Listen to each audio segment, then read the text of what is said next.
அண்ணா பல்கலைக்கழக மாணவி பாலியல் வன்கொடுமை வழக்கில் கைதாகி இருக்கக்கூடிய ஞானசேகரன் மீது குண்டாஸ் பாய்ந்திருக்கிறது. விவரங்களை செய்தியாளர் கோகுல் வழங்க கேட்கலாம். கோகுல், விவரங்களை பகிர்ந்துக்கலாம். அண்ணா பல்கலைக்கழக மாணவி பாலியல் வன்கொடுமை வழக்கில் கைது செய்யப்பட்ட ஞானசேகரன் மீது குண்டர் தடுப்பு சட்டத்தின் கீழ் சிறையில் அடைக்க சென்னை மாநகர காவல் ஆணையர் உத்தரவு பிறப்பித்துள்ளார்.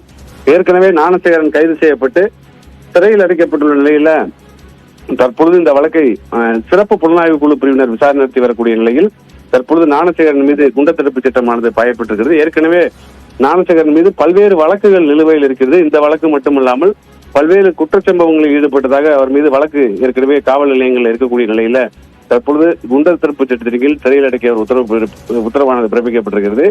காலில் மற்றும் கையில் ஏற்கனவே அவருக்கு காயம் இருப்பதால் அவர் மருத்துவமனையில் சிகிச்சை இருக்கக்கூடிய நிலையில தற்பொழுது அவர் மீது குண்டர் தடுப்பு சட்டம் பாய்ந்திருப்பது குறிப்பிடத்தக்கது.